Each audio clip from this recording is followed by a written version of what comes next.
Păi cum să nu? Cum să nu? Azi noapte am umblat pe devierea asta, acum am luat-o iar. Fac nemții ăștia ce fac și... Aha, reconfigurează, tante, reconfigurează. Băi, eu trebuie să ajung să încarc. Noi. Să-mi zici dreapta sau stânga. Că sigur nu trebuie să mergem de unde am venit aseară. Ea mă duce la stânga. Da, trebuie să faci dreapta. Dreapta sau stânga? Stânga, pardon. Iar te-ai stricat? Iar zice lumea că trebuie să-ți dau reconfigurare. Păi nu, că mă uitam și pe ăsta și nu știam. Nu, mă uitam și pe Google Maps și pe ăsta și nu pe... Uite, ăsta are camera deschisă. De ce, mă? De ce te-ai deschis camera? Că nu-ți dă niciuna în fund. Galben. Da, pe aici trebuie să facem. Strâmba, liber. Liber dreapta.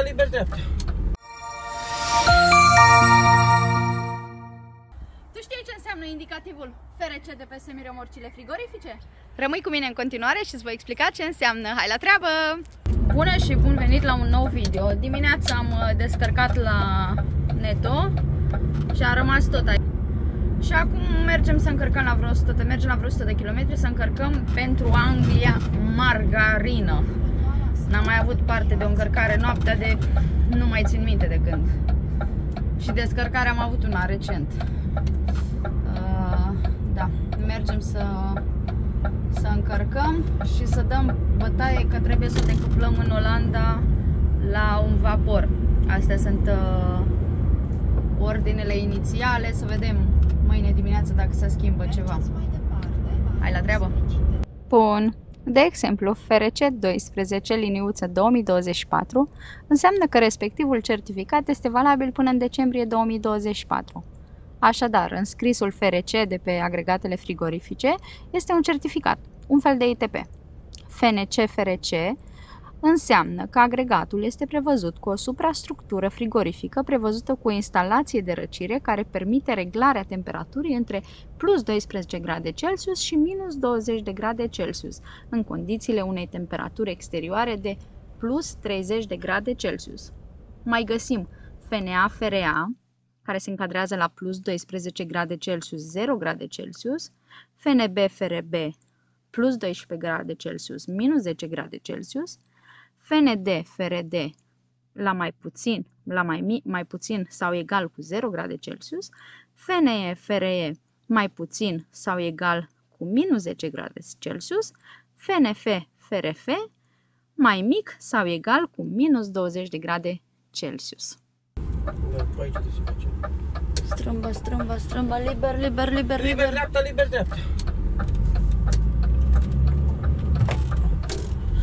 Nu înțeleg? Navelea. Și acum trebuie să luăm iar satele astea la rând. Hai că nu e mult de luat. Nu, decât vreo 20 de kilometri au fost aseară. De acolo până acolo, vreo 20. Acum e ok, aseară noaptea e ocolit, dar acum nu ocolești, pentru că îți vine bine. Ori de ce pe autostradă așa, bine, decât ce e problema un pic că te încetinește, nu mai ai aceeași viteză ca și cum mai mergi pe autostradă. Pierzi mai mult timp.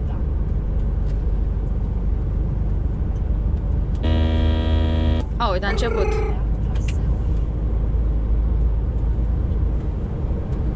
Știu că au fost și câteva radare. Nu-ți place parcarea asta? Nu ne băgăm la parcare? Ah, ba da. Uite, e un auto, faci. Ne împușcă Vlad. Vlad? Nu, Claudiu. Cursa lui Claudiu. Ne împușcă. N-are pușcă. Claudiu, noi vrem la pauză. N-are pușcă. Ei, își cumpără. Îți dai seama, dintr-o pauză mai condus, cât 22 de minute am condus, te bagi la o altă parcare. Da. Deci încă e autostrada închisă. Da. Păi chiar este închisă autostrada.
Am ajuns la încărcare. Mai avem vreo 4 colegi de la HZ aici.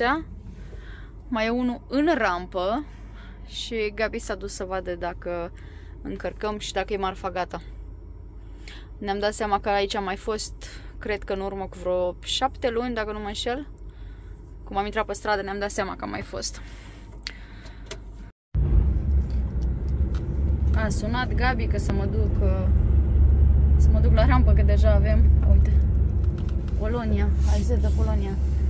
Avem rampă și încărcăm. Da, o bucurie. Uite, altul aici și noi. Și Gabi care mă așteaptă.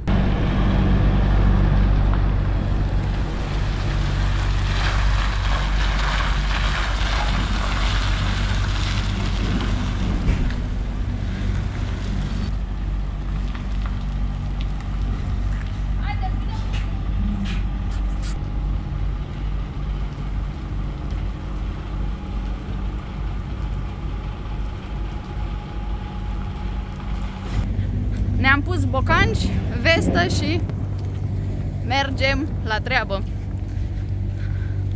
Lilieci în noaptea asta. Primul program eu și apoi Gabi. Gabi și l-a ales pe ăla de dimineață. Bafta lui. Adică ghinionul, nu baftă. Că nu prea-i place dimineața. Ba da, la mine o să facă ziua. A, mai zi o dată. La mine o să se facă ziua.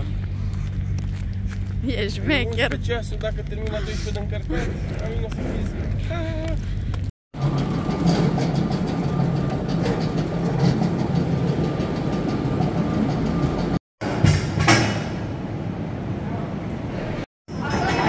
Ai stricat-o. Asta nu mai merge făcută? Nu știu. Nu știu, ai stricat bara. Eu? Da. Vrei să zic la cine s-a desfăcut? Nu, eu am făcut-o înapoi, a fost ok.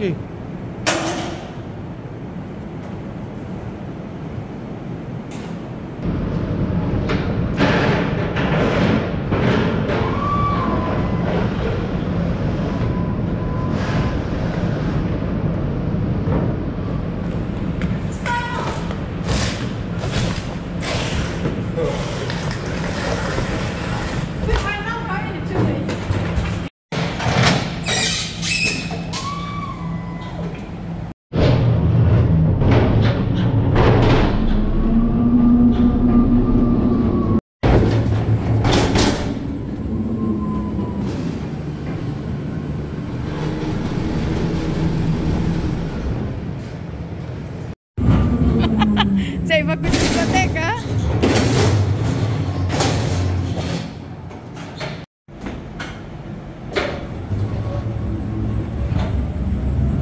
Vrei să dau creat?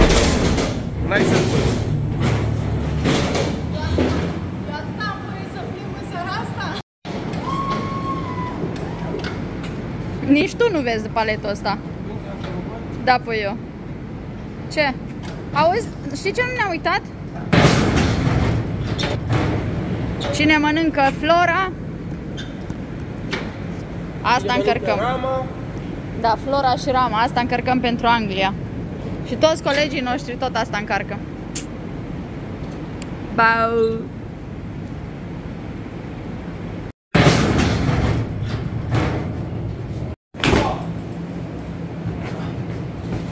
Chiar vrei să strici ceva în seara asta? Bocancii mei n-ai reușit. Da.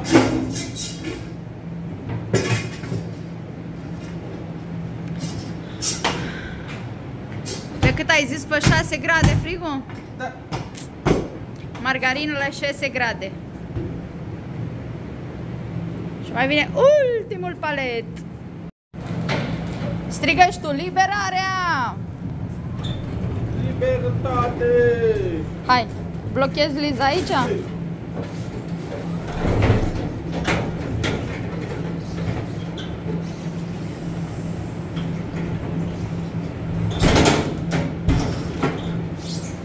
Mister Bombat.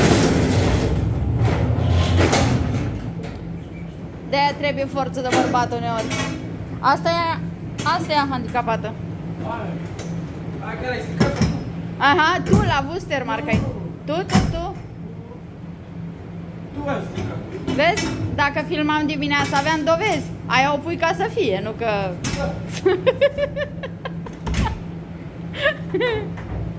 Să zic așa să...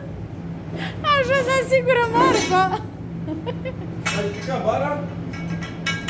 Da? Da.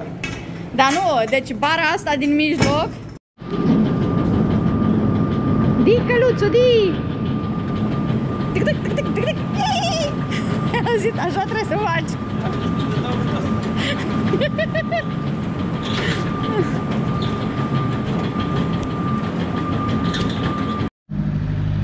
Se fini cu încărcarea, am terminat. Și acum domnul Gabriel se pune în dreapta și Lidia trebuie să conducă. Căci că așa avem contractul noi doi. Și un sigiliu, că e pentru Anglia. Papuci, papuci, facem și noi ca... Cine zice papuci, ardelenii sau? Nu știu. Bun. Hai. S-a oprit și furuitoarea. Hai, bună dimineața! Încadrați-vă pe banda dreaptă. Așa zice GPS-ul, încadrați-vă pe banda dreaptă. Și eu i-am dat țeapă. Hai. Trebuia să duci pe dreapta. Cum zice eu? Eu i-am dat... Nu-mi place asta. Nu mai mergem să scanăm pașaportul la Vladingen. Dai mă! Că asta, deci niciodată nu pot să pronunț. Vlardingen. Sau Vlardingen. Mă rog, Arde. Nu mai mergem la vapor, mergem la bază. Dar știi ce înseamnă asta, nu? La noapte conducem, ne încalță Vlad. Logic. Vlad, Claudiu ne-a dat liber și Vlad ne încalță. Da. Da. Da, dar stai că s-ar putea să schimbe dacă face rost de referință până ajungem noi la bază și treceți-vă înapoi să lăsați remorca. Că mâine are descărcare în Anglia. Da, și asta e drept că avem program. A fost o noapte interesantă. Urâtă. Zici că toți au ieșit din parcare. Toți aveau treaba azi noapte. Pe dimineață încă nu s-a luminat, și plouat. Mamă, și un trafic aici pe Olanda, zici că... Da, mi-ai lăsat mie ce a fost mai rău. Ai zis că-ți place, ce-i zis aseară? Am zis că îmi place că e dimineață, dar nu ce-mi lași mie ce-i mai rău. Auzi? Să nu fac eu stau de vorbă cu tine și să nu fac vreo gafă. Nu, ai ce gafă că trebuie să te duci înainte. Să greșesc drumul, știi, să nu mai ajung la HZ, ajung. Mergem la portul ăla, la... Nu ai ce gafă să faci. Cum îi zice la ăla? Nu știu. Am uitat și la ăla, cum îi zice. Da. Lo. De fapt, nu așa, așa. Trebuie să alimentăm camionul. Aha. Iar zice lumea că facem vrăjeală ieftină. N-avem de mai mulți bani. Asta e, ce să faci? Dar lumea nu înțelege că noi așa suntem, că suntem în toane bune. Mai bine să fii copilăros și să vorbești așa nimicuri decât să fii stresat bătrân și să înjuri, da. Da. Aia, știi că n-ai să poți să fii pe placul la toată lumea. Nici lumea nu o să poată să fie pe placul tău. Corect. Ci că virați la stânga, deci asta tot mă duce... Dar n-am salvat. Ia-i maiul. Nu știu să iau piu. Scoate GPS în priză. A, așa. Așa, da, mă gândeam să-mi dau pe mut. Închide-te, tanti, închide-te că... Părăsiți autostradă, nu, că ești, n-ai nicio gară. Nu vrei, puturoasă. Aia, n-ai ce să-i faci. E puturoasă că ai și 20 de tone. Margarina, vieți. Cine fi mâncăm de margarină? Dar de fapt ce vorbim, că și noi mâncam margarină când nu știam. Englezi. N-aș mai mânca cu margarină, maxim o pun într-o prăjitură care nu știu să fac cu altceva decât cu margarină. Am vreo cremă, ceva, dar și crema poți să o faci cu unt, nu trebuie margarină neapărat. Când mă gândesc că mâncam când eram mici margarină pe pâine și cu sare. Da, vreau și eu. Mama ne făcea, bine, când eram mici, pe la liceu, așa, Mama ne făcea unt. Aveam vaci și aveam smântână mereu, ne făcea unt de casă. Lasă că acum să te văd dacă îți faci unt de casă, că ți-ai luat văcuță iară. Să te văd dacă îți faci margarină iară, dacă îți faci unt. Dacă faci lapte gras e bună, că faci smântână. În dreapta. Doamne ferește. M-am speriat că nu știam unde... Eu am condus mai mult ca tine. M-am speriat că nu știam unde te duci. Am muncit mai mult ca tine, l-a condus, nu l-a încărcat. Deci, am condus mai mult ca tine și tot tu ești ăla... Nu, tu ai condus, vezi că trebuie să te bagi la de... Care vrei? Pasă de aici, pe 3, pe 3. 1, 2, 3, asta a doua, Da. Diding face. Da, ca să te bagi la de Blue. Am condus mai mult decât tine și tot tu ești ăla care ești adormit.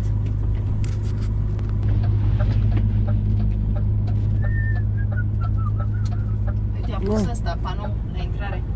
Mamă, ce plină e baza. Plină, hai să vedem unde lăsăm și noi remorca asta. Dă-i să vedem dacă spălăm prima dată. Da!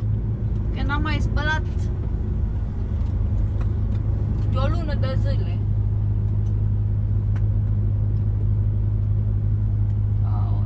Aoleu! La cum văd eu, nu știu dacă ne acceptă.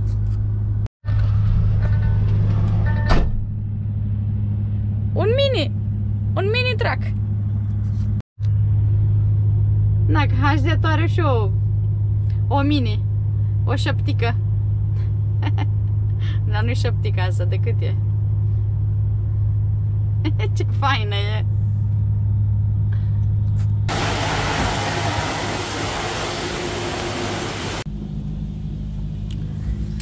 Și că așa spală băieții camionul. Mi-l spală și pe interior. Nu știu dacă-s doar supărați că e weekend.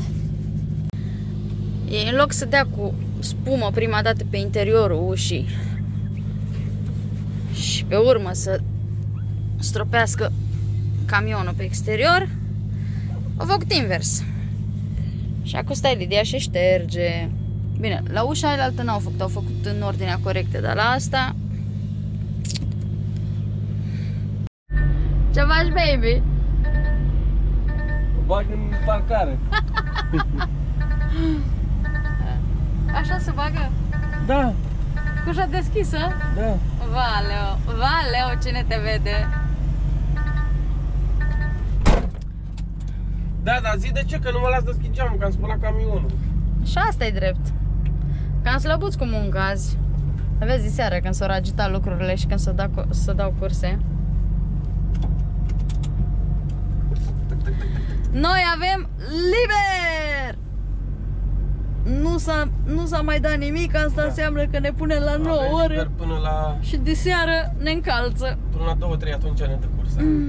Ori ne dă Ungaria direct, ori ne dă România direct, ori ne dă Austria. Avem 3 variante mari și late. Până una alta, ne vedem data viitoare. Nu! Poți deschide geamul? Să-i spună cineva că el n-are voie să coboare geamul până nu se usucă exteriorul mașinii. Că el am făcut lună. Pa!